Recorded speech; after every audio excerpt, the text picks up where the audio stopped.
Good afternoon, well, good evening, dear friends. Geoffrey Shanty Woodcock here in Scotland at Boleskine burial ground. Now, I'm not going to bore you by taking you around the gravestones and showing you what we've done. I have basically, again, as you'll see, it's a lovely little graveyard, quite a lot of phrases, but other clan names, if you want to call them clans, from that time. But we've just been around and we've done some soul retrieval here.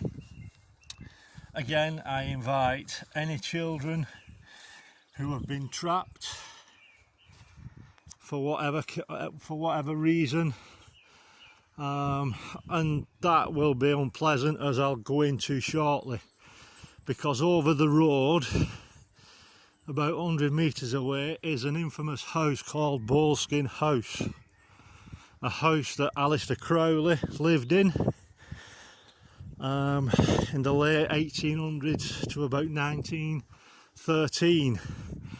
So I'm just going to sit down here and have a little chat with you, like I said, as to why I've been guided here. In 2020 I came up, the first time I approached the organisation who was overseeing Boleskine House's rebuild, if you like. I had to get permission from them, because it's in private grounds, to visit and to do soul retrieval, which I did. If you've read the first book, you'll have read about it, so I don't really want to go too much into it and spoil it for those who are yet to read it.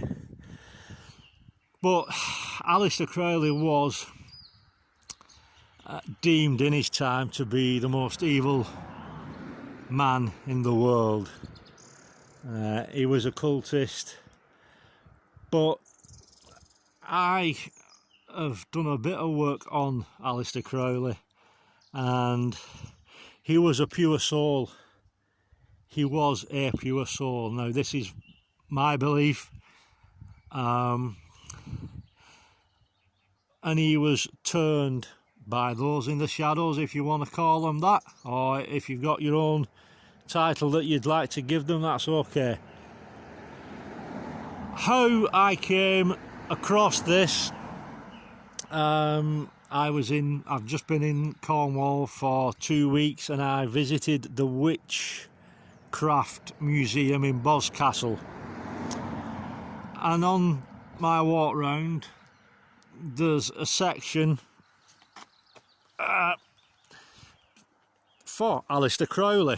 I think there's one or two of his belongings, and there was a big picture of himself, and I just looked at it, and it was quite astounding, because it was like there was no one in. It had that vacant feeling about it, and I sort of, my dad was like that when he was coming to the end of his life, and I've seen this in other people, and I can understand why people talk about people being zombies.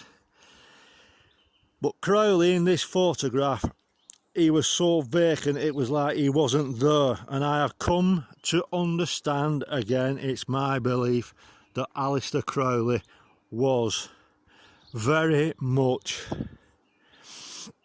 I really mean very much, programmed, conditioned, whatever words you want to put to that again. But in that lifetime, those in the shadows knew the power and the purity of his soul, and other souls that kept incarnating on this planet in different physical bodies, but not knowing their own gifts. And this is what's happened to Aleister Crowley in that lifetime, and this is what's happening to people in this lifetime. I'm not going to say who it is or who they are, but I can tell now that having looked at that photo of Aleister Crowley, I'm seeing people in this world, in this lifetime, at this present time, with that same vacant look. So those in the shadows have had us as prisoners for thousands of years. But in this lifetime, the many light workers are waking up, seeing the truth, not taking what they're being told for granted and starting to sort of delve into things themselves. This is why we've got a little bit of chaos going on in this world, because the balance of light and dark is actually coming back into balance, 50-50, not 90-10 like it has been. And like I say, those in the shadows, and I send love to them because they're doing it from a place of fear, and it's obviously part of their soul's journey to experience that sort of stuff. So I don't blame them. I'm not going to judge them because I've seen what my soul has done. Has had a colourful past, but it's to forgive, and like I said, now that I've understood that with Aleister Crowley, it makes sense. Things are starting to drop for me. So like I say, Boleskine house is on the other side of that fence. I will try and stand up on the wall and give you as much of a glimpse as I can. I actually tried to get in, well, I got in touch with this foundation who were overseeing the renovation, and it's looking a lot more different than it did when I came, I tell you. But they closed this week, and there's fences all around, and I'm not the most agile of people, so I'm hoping you can get a little bit of a view of this house. I mean, to be completely honest, I'm not quite sure why you would want to renovate a house that has got, let's say, a colourful history. I think that Jimmy Page of Led Zeppelin had it for a while, but while Aleister Crowley had it, and this is why I came the first time, was that he had opened a portal. Now, whether he'd been forced to do this, whether he'd been conditioned before this, I don't know. I haven't got that information as yet. But he opened a portal, and it took me 2 hours to go round. I've parked my car in a little lay-by just up here, and when I parked up, I got a couple of text messages I've got off friends saying, have you got this and have you got that? And then my other friend said, have you got some holy water? And I almost started to panic and thinking, what am I getting into here? But when I got out of the car, if you can imagine this area, and it's sun shining all the way here, and I've come all the way from Lee near Bolton. I've done nearly 400 miles, and I never thought I'd do that in a day, but here I am, and it's absolutely poured down until the last 5 miles, and I've got here and it's sun shining. When I got out of the car in 2020, where I am now, I had so much fear coming up, and it was like I was walking through thick fog. Fear, absolute dense fear of what has gone on in this area, because yeah, Crowley lived there for 13 years, but his followers or people since then would have definitely been coming, and I think that's why they've reopened this house, because of that infamous past, if you like. But people would have perhaps been coming here, they might still be coming here, who knows, doing rituals and what have you, because this house is situated right on the Loch Ness. in the picture. It has taken me from Fort Augustus, which is the nearest town, it's taken me 20 minutes to drive here. Now if you can imagine in the late 1800s, up to 19, I think it was about 1913 when he moved on, how secluded this area was. It's unbelievable. I've just walked all the way down this lane, if you can see that, and I said all the way down. The first time I came, it was just thick with fear, with all sorts of negativity.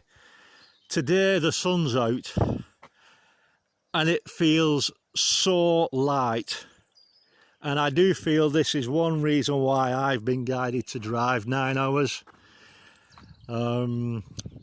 Trying to find somewhere to stay for the night, and I've still not got anywhere yet, and it's what, 7 o'clock, but that'll be sorted. This area is absolutely feeling light and fresh, and I do feel my guides are saying, look, again, we're showing you what you're physically helping us to do, while our guides, archangels and such, are doing the work. I know I'm playing my part. I'm the channel. I'm here. I'm talking to spirit, and I'm talking to spirit in this graveyard as I'm walking around, because there's children who may well have been involved with what went on over that side because of the dates. And I just get a feeling there's no coincidences in that, and I have felt a lot of spirit, a lot of children coming out, so you know they've moved to the light now. But when I came last time, I came out of this fence here. The fence here, this wasn't a fence, so I was able to climb in. When I came out the same way, I looked at this area and I thought, oh, I'm too tired to do this. And here I am, 4 years later, we've come back to clear this. So I hope you like it. Like I said, I'm not going, because there'll be more graveyards that I go around, and I don't want to sort of make it like it's just monotonous that it's a graveyard. So I'll do them all like that. No, the main thing was the house that I've just shown you was the house that Aleister Crowley lived in, Jimmy Page, and like I said, when I was going round, I used a full bag of sage, I was using holy water, I was using my Reiki sim, I was using everything, and it took 2 hours, and it took a lot for me to keep going round, because I had to walk through fear, because part of my soul was stuck here as well. Strangely enough, you can't see it, but at the back there were the stables, and the one door that I really wanted to get in had, believe it or believe it not, a no entry sign on, and it wouldn't open. And I do believe that is where some of the dark stuff went on, whether the portal was open in that building or it was in the house. But like I said, I've tried to get in touch to get into the house while I'm here, but there's renovations going on. It's shut this week, so I don't need to get in. But whilst I've been in this graveyard, I do feel my teammates, the Soul Retrieval teammates, are giving this area another good once over. So I hope you enjoy this video. Please let me know if there's anything you'd like to know about this. Like I said, I've wrote about Boleskine House in Book 1, Taxi for Spirit, a diary of a soul retriever, which you can get from me if you wish. And then the second Taxi for Spirit book, Pure Gold, you can also get from me. And my third one, hopefully very, very soon, the finance will appear and I can get that one published as well, because there's a lot of fantastic information in that as well. But for now, I will sign off from Boleskine House, from Boleskine Burial Ground, and from Loch Ness, and go and try and find, well, I will find the perfect place to rest my head now. Alright, beautiful souls, sending you so much love, thanks and gratitude for listening to this video. Hope you get some sort of benefit from it, and I look forward to doing my next one. Take care, bye for now.